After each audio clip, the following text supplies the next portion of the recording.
Olá! Hoje a gente vai mergulhar de cabeça num campo fascinante, a intervenção psicopedagógica.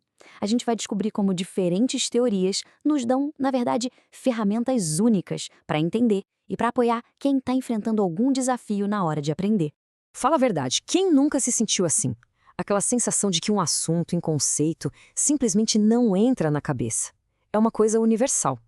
E é exatamente essa dificuldade que a psicopedagogia busca entender e, mais importante ainda, transformar. Olha só o nosso roteiro de hoje. Primeiro, a gente vai na raiz do problema. Depois, vamos conhecer o olhar de três gigantes da área, Sara Paim, Alicia Fernandes e Vinho Beng. E no final, a gente junta tudo isso para ver o que realmente importa. Então, a psicopedagogia é esse campo que se dedica a investigar as barreiras da aprendizagem. Ela não quer só dar um diagnóstico, sabe? A ideia é ir além, é criar uma intervenção que permita que a pessoa se reencontre com o prazer e, claro, com a capacidade de aprender. Certo? Nossa primeira parada é com a psicopedagoga argentina Sara Penn. E a base dela já entrega muita coisa: psicanálise e epistemologia genética. Ou seja, a gente já sabe que o olhar dela vai ser bem profundo, para muito além do óbvio. A palavra-chave aqui, gente, é sintoma. Pensa assim, para Paim, a dificuldade de aprender não é o problema em si, é um sinal, a ponta de um iceberg. O trabalho do psicopedagogo vira quase o de um detetive. É preciso desvendar esse sintoma para poder liberar o caminho da aprendizagem.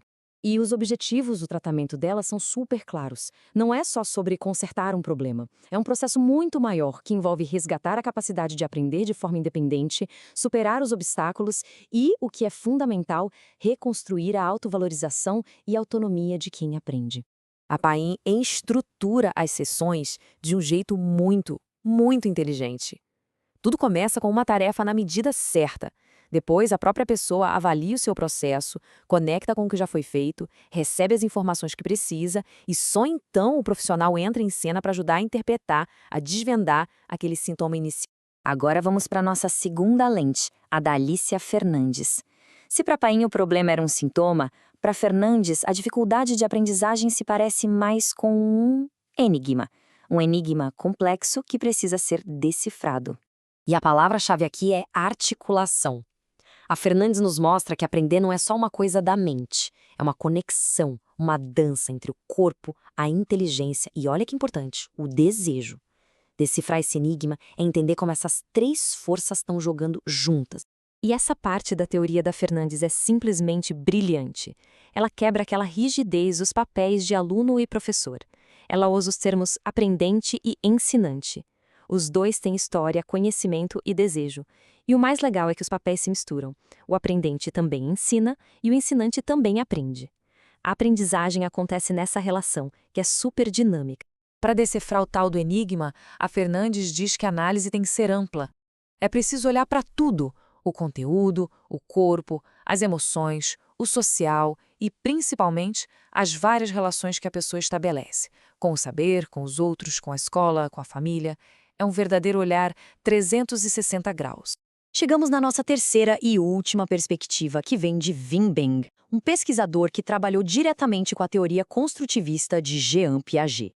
E a abordagem dele traz uma visão radicalmente diferente sobre algo que a gente costuma temer: o erro. Essa frase resume a essência de tudo. Ela nos convida a mudar a perspectiva. E se o erro não for um sinal de fracasso, mas uma parte natural e até necessária do caminho para o conhecimento? Pensa bem, essa ideia é transformadora. Para o Wim Beng, o erro é construtivo. Ele funciona como uma janela para a mente de quem aprende. Ao analisar por que um erro foi cometido, a gente consegue entender como a pessoa está pensando, que estratégias ela está usando. O erro vira uma ferramenta de diagnóstico valiosíssima. Então, o ponto crucial aqui é a tal da tomada de consciência. A intervenção busca levar o aprendiz a perceber o próprio erro, não para se sentir mal, mas para entender por que errou. É essa consciência que impulsiona a pessoa a modificar as estratégias, a buscar novos caminhos, é o verdadeiro motor da superação. Bom, agora que a gente explorou essas três perspectivas, vamos colocar todas elas lado a lado? Isso vai nos ajudar a ver como, apesar das diferenças, todas elas buscam o mesmo objetivo final: promover autonomia e autoria no processo de aprender. Esse quadro resume tudo de uma forma brilhante. Para Paim, o problema é um sintoma a ser desvelado. Para Fernandes, é um enigma a ser decifrado, em busca de autoria de pensamento. E para Ving Bang, é um erro construtivo que precisa ser analisado para que a superação aconteça. São 3 metáforas poderosíssimas, né? Sintoma, enigma e erro. Cada uma guia a intervenção de um jeito único. Certo. Depois de analisar essas 3 lentes, qual é a grande lição? O que a gente pode levar de mais importante dessa discussão? O ponto crucial é este. Não se trata de escolher a melhor teoria. O verdadeiro poder está em ter uma caixa de ferramentas com diferentes olhares. Cada pessoa é única, e a capacidade de ver a dificuldade ora como um sintoma, ora como um enigma, ora como um erro construtivo, nos torna muito mais capazes de oferecer o apoio certo na hora certa. E para fechar, fica essa reflexão. A maneira como a gente enxerga uma dificuldade, se é como um fracasso a ser punido ou como um enigma a ser decifrado com curiosidade, muda tudo.